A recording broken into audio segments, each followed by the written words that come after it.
오늘 아침 우리는 부담스러운 말씀을 마주하게 됩니다. 마치 가시밭길을 맨발로 걷는 것처럼 따끔거리고 걷기에 매우 불편한 길을 지나게 될 것입니다. 하지만 우리 주님은 선하시고 그 따끔한 말씀 속에서도 당신의 숨겨진 보화를 우리에게 발견할 수 있도록 이끌어 주실 것입니다. 우리에게 좋은 것으로 주시기를 바라심을 우리는 믿어야 하겠습니다.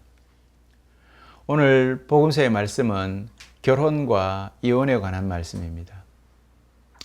대부분 목사님들은 이 말씀을 설교 본문으로 선택할 때 결혼에 대한 본문은 당연히 선택을 하지만 이혼에 대한 본문은 다 배제하는 것을 보게 됩니다. 최근 우리 주변에 TV 방송에 보면 이혼과 관련된 여러 가지 프로그램들이 눈에 많이 띕니다. 대표적인 키워드가 돌싱, 이혼 숙녀, 나 혼자 산다 등의 여러 가지 단어들이 눈에 들어옵니다. 성도 여러분, 우리는 이혼한 사람들을 탓할 수는 없습니다. 그러니 오늘 복음서를 설교한다는 것은 마치 불편한 진실을 후벼 파는 것과 같은 결과가 있을 수가 있습니다. 왜냐하면 우리 중에는 결혼한 사람들이 있고 또 이혼한 사람들도 있을 뿐만 아니라 이혼 후에 다시 재결합하여 다시 결혼한 사람도 있을 것이기 때문입니다. 또 그리고 앞으로 이혼할 가능성이 있는 사람들도 있을 것이고 결혼 문제로 인해서 교회에서 부당한 대우를 받는 사람들, 또 이혼의 고통으로 인해서 자신과 가족, 친구들의 상처를 받은 그런 사람들이 함께 포함되어 있을 것이기 때문입니다. 이것은 누구에게나 직간접적으로 다 관련된 문제입니다. 인생을 세 가지 포인트로 나눈다고 한다면 탄생과 결혼과 사망이라고 할 수가 있습니다. 이 과정 중에 결혼과 이혼은 상당히 중요한 시점이다 이렇게 볼 수가 있는 것이죠. 그래서 이것을 설교하는 것이 가시밭길을 달리는 것처럼 마치 그렇게 보일 수도 있다라는 것입니다. 결혼과 이혼에 관한 설교를 듣는 이들도 틀림없이 같은 마음일 것입니다. 마음이 편치는 않을 것입니다. 자칫 설교를 통해서 더 큰 상처를 입힐 수도 있기 때문입니다. 그러나 오늘 우리는 이 불편한 진실을 이야기하려고 합니다. 왜냐하면 이 말씀도 하나님의 말씀이기 때문입니다. 그러니 이 가시덤불과 같은 말씀 속에서도 우리 주님이 숨겨놓은 보화를 발견할 수 있기를 바랍니다. 성도 여러분, 자주 말씀드렸지만 성경 말씀은 우리에게 늘 편하게만 다가오지 않습니다. 하지만 하나님의 말씀은 항상 진리임을 우리는 믿습니다. 그러니 오늘 우리는 이 불편한 말씀 속에서도 주님의 진리를 발견할 수 있기를 바랍니다. 오늘 논쟁은 복음서에 나타난 바리새인과 예수님의 논쟁은 바리새인들이 예수님을 시험하려는 의도로부터 시작이 되어집니다. 그들은 예수님을 함정에 빠뜨리려고 합니다. 그들이 제기한 문제는 그 당시 논란이 되었던 중요한 주제 중에 하나였었습니다. 바로 이혼에 관한 것이었습니다. 질문은 이것입니다. 남편이 아내를 버리는 것이 율법에 맞습니까? 라는 질문입니다. 자, 이 논쟁과 관련해서 우리도 한번 생각을 한번 해봅시다. 남편이 아내를 버리는 것이 율법에 맞습니까? 당시 권위자들의 견해는 조금 달랐던 것 같습니다. 일부는 간음했을 경우에만 이혼할 수 있다라고 좁게 해석한 반면 다른 사람들은 그보다가 좀 더 넓은 이유로도 다양한 이유로 이혼이 가능하다라고 주장을 했기 때문입니다. 그러나 이 문제를 예수님께 가져오면서 이 사람들은 이렇게 바꿔서 묻습니다. 남편이 아내를 버리는 것이 법에 맞습니까? 여러분, 이 질문을 들으시면 어떤 생각이 드십니까? 질문에 좀 문제가 느껴지지 않으십니까? 어떤 문제가 느껴지십니까? 이 질문을 한 사람들의 생각이 이 물음 속에 그대로 담겨져 있는 것입니다. 그래서 보면 공부 잘하는 친구들은 보면 질문을 잘한다고 하잖아요. 그 질문에 그 사람의 의도가 충분하게 드러나기 때문에 잘한다라는 것이죠. 분명히 내가 아는 것과 모르는 것이 무엇이 있는지를 분명하게 보여주는 것이 질문이라고 볼 수가 있는 것이죠. 먼저 오늘 이 성경에 있는 이 바리새인들의 질문에는 이혼의 주도권이 남편에게 전적으로 주어져 있다는 것입니다. 그렇죠? 남편이 아내를 이렇게 얘기하죠. 지금 이들은 아내가 남편을 버릴 가능성에 대해서는 전혀 고려하고 있지 않아요. 우리가 아는 대로 이들은 전형적인 도구적 특성을 그대로 드러내고 있는 모습입니다. 여성이 하나의 어떤 도구의 개념으로 받아들여지고 있는 것이죠. 그러니 취하고 버릴 수 있는 것으로 보는 것입니다. 그러니 버리고 가지는 개념으로 지배적 위치에 남성이 있다라고 이 사람들은 의식적으로 그렇게 생각하고 있는 것이죠. 바리새인들은. 당연하다고 느끼는 것입니다. 우리에게는 이런 당연한 것들이 없습니까? 이것은 당연한데 왜 저렇게 하지? 라고 내 주장을 내세우는 경우들은 없습니까? 사실 버리기로 따지면야 남성이건 여성이건 양쪽이 동등하게 하는 것이 맞는 것이죠. 이들에게는 여성의 선택권은 완전히 배제된 채 질문을 지금 하고 있다라는 것입니다.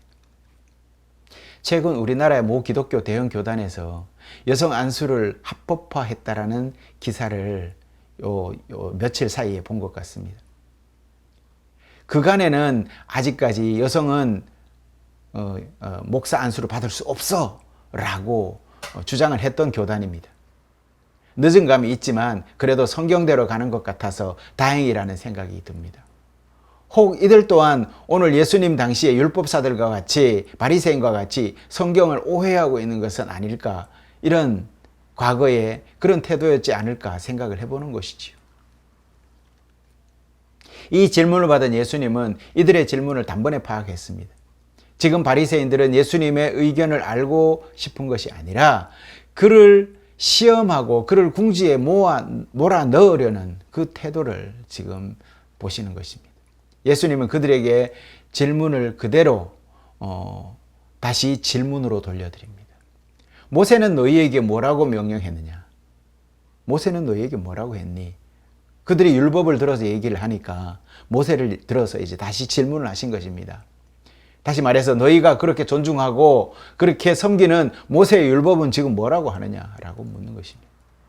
예수님은 그 당시 그 답을 알고 계셨습니다. 그래서 예수님의 말씀을 듣고 있던 모든 사람들도 그 답을 또 알고 있었겠지요. 율법을 이미 달달 외우고 있는 사람들이니, 특히 또 율법사들이고 바리새인들이었으니.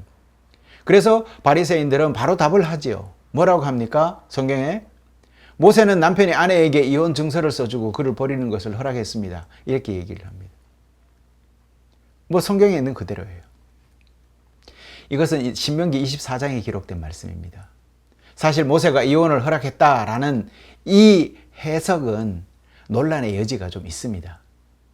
사실 모세는 이혼을 허락한 것이 아니라 이혼이 일어나는 현실을 막을 수 없다라는 것이지요. 여러분, 법으로 우리가 이혼을 금지한다 해서 이혼이 안 이루어지던가요? 사람 사는 삶이 법으로 정해지는가요? 이혼은 계속 일어나더라는 것이지요. 그러니 이혼 후에 오히려 이혼을 일어나는 현실을 우리가 그대로 인정을 하자. 그러면 이혼한 그 이후에 재혼과 관련된 규범에 대해서 우리가 고민을 해보자라는 것이 모세의 본래 의도였다라는 것이지요. 왜? 그들이 악하기 때문에 그런 일이 안 일어날 수는 없다. 왜? 이미 우리는 에덴 바깥에서 살고 있지 않니? 그러니 그런 일이 안 일어날 수는 없다. 그러니 그 이후에 과부되고 홀로 된 가난한 여인들에 대해서는 우리가 어떻게 해야 되겠니? 그 이후에 쭉 레위기의 율법을 한번 보십시오. 그러면 과부에 대한 규정들을 막 이렇게 모세 율법 규정에 만들어내는 것을 볼 수가 있습니다. 그 맥락 전체를 보면 모세가 지금 하고 있는 이 이야기는 버리라라는 얘기에 초점이 맞춘 것이 아니라 일어나는 일들에 대해서 그 이후에 소외되고 배제될 그 여성들에 대해서 어떻게 우리가 구제하고 다시 또 재혼할 수 있는 그러한 기회들을 우리가 마련할 수 있겠니? 라고 보자라는 것이죠. 그것이 본래 의도였다라는 것입니다. 신명기에서 이혼을 인정하는 이 구절은 오늘 바리새인들에게 의해서 이혼을 허락하는 근거로 해석됩니다. 문자적으로 보면 그렇죠. 그래서 최근에 그 모 대형 교단에서도 여성 안수를 허락한 것이 다행이지만 이전까지만 해도 성경을 읽는 그 문자대로만 해석했기 때문에 여성은 안수를 받을 수 없다 이렇게 얘기했던 것이죠. 그런데 이제 좀 포괄적인 해석으로 넘어와서 이제 바뀐 것이죠. 하지만 성도 여러분, 오늘 우리가 여기서 이야기하려는 것은 남자와 여자가 결혼과 이혼에 대한 동등한 권리를 가져야 한다는 이 말을 하려고 하는 것이 아닙니다. 반반 이게 아니라 요새 뭐 자주 나오는 말로 50-50 이게 아니라 오히려 남성들이 모두 권력을 쥐고 있는 시스템에서 이혼한 여성이 미래에 대한 희망을 가질 수 없는 그러한 상황을 안타까워하는 하나님의 마음을 봐야 된다는 것이죠. 그러니 말씀을 어떻게 받아들이느냐에 따라서 어떤 이들은 더욱 통제적으로, 어떤 이들은 더욱 자율적이면서 개선하는 방향으로 상황을 해결해 나가게 된다는 것입니다. 우리가 그래서 하나님의 말씀을 딱 봤을 때 어떤 사람들은 굉장히 자기 고립적인 해석을 계속 이어가는 사람이 있는 반면 하나님 동일한 말씀을 보면서도 굉장히 열려 있으면서 그리고 개방적인 태도로 바뀌는 사람들이 있는 것을 우리가 보게 되지요. 그럼 우리는 말씀을 어떻게 받아들여야 할까요? 오늘 그것을 우리는 고민하자라는 것입니다. 그래서 오늘 바리새인들이 예수님의 말씀을 꼬투리 삼아서 함정에 빠뜨리려고 하기보다는 오히려 그들은 예수님으로부터 이 기회를 통해서 더 배울 수 있는 그러한 기회를 잡았다라는 데 더 감사해야 되는데 그것을 지금 놓치고 있다는 것이 안타깝다는 것이죠. 예를 들어서 이혼에 대한 질문을 던지는 대신에 그들은 결혼 안에서 신실하고 잘 살아가는 방법에 대해서 다시 조언을 구할 수도 있었을 것입니다. 이렇게 돼서 남녀가 이혼을 했습니다. 그러면 다시 이 사람들이 어떻게 하면 하나님 안에서 행복하게 살아갈 수 있을까요? 라고 질문을 던진다면 그것은 얼마나 아름다운 일이겠습니까? 어차피 우리가 살아가는 이 땅은 천국이 아니라 에덴 바깥인데 그렇지 않습니까? 하지만 그들은 이 기회를 놓쳐버렸습니다. 바리새인들은 성경 구절을 맞게 인용했지만 그 정신은 잘못 이해하고 있다는 것입니다. 예수님은 그들에게 강력하게 말씀하십니다. 너희는 그 신명기 구절을 이혼을 허가하는 구절로 이해했느냐? 모세는 이혼이 어차피 일어날 것이기 때문에 그런 글을 남겼다. 이것은 이 세상에서 에덴 동산 밖에서 인간이 마음이 죄로 인해서 완고해졌기 때문에 어쩔 수 없이 일어나는 일이다. 마치 예수님께서 이 바리새인들의 가슴을 꾹 누르면서 쿡 찌르면서 가시처럼 찌르면서 말씀하시는 것 같습니다. 너희는 이해하지 못하느냐? 너희 마음이 완고하구나. 인간의 마음이 완고하지 않다면 결혼 생활은 항상 평화로웠을 것이다. 그 완고한 이유가 뭐냐? 너희가 이 땅을 딛고 살아가기 때문에 어쩔 수 없는 거야. 라고 위로해 주시는 그 위로의 사랑이 감사하지 않습니까? 모세도 결혼이 실패할 때를 염두에 두고 이혼을 말할 필요가 없었을 것입니다. 만약에 그렇다면. 그렇죠? 우리가 모두 완벽하게 천국을 이루고 살아간다면 이 세상에는 범죄도 없을 것이고요. 그렇죠? 하물며 질병도 없을 것입니다. 환경 문제도 없을 것이고요. 가난의 문제도 없을 것입니다. 성도 여러분, 인정할 것은 인정해야 합니다. 우리는 이미 에덴 바깥에 쫓겨나서 살아가고 있는 죄인의 몸이라는 사실을 인정하십시오. 성도 여러분, 예수님은 우리 한 사람 한 사람에게도 같은 말씀을 동일하게 해주십니다. 너희는 아직도 이해하지 못하느냐? 이 말씀이 뭘로 들리십니까? 결혼 문제뿐만 아니라 우리 삶의 자리에서 이해하지 못하고 하나님의 말씀을 왜곡되게 오니 내 편견 안에서 고집스럽게 그렇게 폐쇄적으로 받아들이고 있지 않느냐? 라는 질문으로 들리지 않습니까? 아직 너희 마음이 완고하구나. 하지만 여기서 주목해야 할 중요한 사실이 하나 있습니다. 그것은 예수님은 이혼한 사람들에게만 이 말씀으로 꾸짖는 것이 아니라는 것입니다. 이 말씀을 듣는 우리 모두를 향해서 직면하시고 계시다라는 것입니다. 한평생을 행복하게 결혼 생활을 한 사람도 이제 막 결혼을 한 신혼부부도 그리고 이혼한 사람도 모두 이 말씀에 해당된다라는 것입니다. 중요한 것은 어떤 일이든 하나님 앞에서 완고한 마음이 문제인 것입니다. 완고한 마음. 이것은 곧 이혼을 떠나서 우리 모두의 문제, 곧 공통된 문제라는 것입니다. 말씀을 완고하게 받아들이지 마십시오. 말씀에 부드럽게 대하십시오. 그리고 자기 마음을 완전히 열어서 옥토가 되게 하십시오. 딱딱한 밭에 씨앗이 내려져서 뿌리 내립니까? 아닙니다.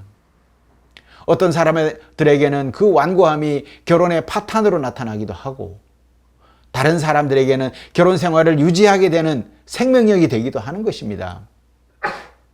또 다른 사람들에게는 친구를 용서하지 못하거나 자녀나 부모에 대한 비판적인 태도를 보이는 형식으로 드러나는 것으로 볼 수가 있습니다. 모두 어디에서 온 것입니까? 같은 말씀을 보는데 왜 다르게 나타나는 것입니까? 완고함의 정도 때문이라는 것이죠.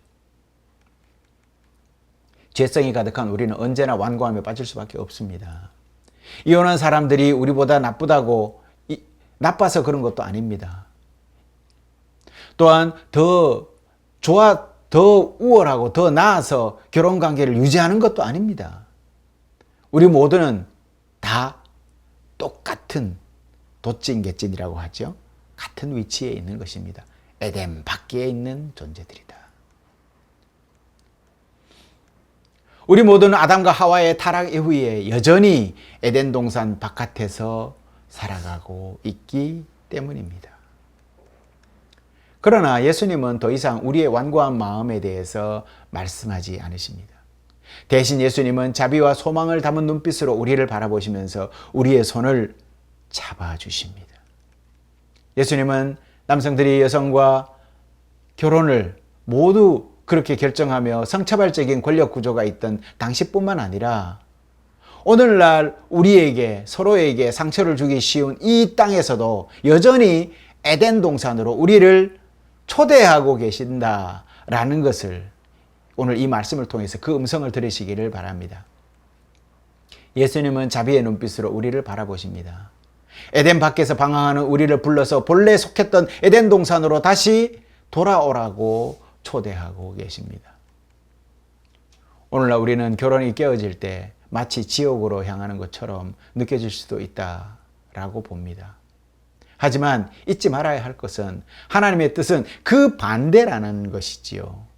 결혼은 지옥이 아닌 천국으로 가는 그러한 길로 계획되어져 있는 것이고, 단순한 문제 해결을 위한 제도가 아니라 거룩한 신비라는 것을 잊지 마십시오. 결혼은 단순한 행복을 위한 것이 아닙니다. 신성한 기쁨을 위한 것입니다. 하나님의 기쁨을 누릴 수 있는 것이 결혼 제도라는 것이죠. 성도 여러분, 결국 하나님께서 모든 자녀들을 결혼잔치에 초대하실 그날이 있을 것입니다. 천국잔치라고 하지요. 성령의 능력으로 우리는 그리스도와 영원히 하나 될 것입니다. 예수님은 우리 모두의 완고한 마음을 직면하시지만 그 안에서 죄와 상처를 초월할 자비와 소망을 우리에게 드러내어 주셨습니다. 결혼과 이혼을 포함한 우리 모든 삶, 모든 관계에서 우리는 완고함을 내려놓고 서로를 용서하며 하나님이 계획하신 거룩한 기쁨을 추구해야 하겠습니다. 에덴 밖에서 방황하는 우리에게 예수님은 다시 에덴으로 돌아오라는 부르심을 주십니다. 이 부르심에 응답하며 우리는 자비와 사랑으로 서로를 대하며 살아가시기를 당부드립니다.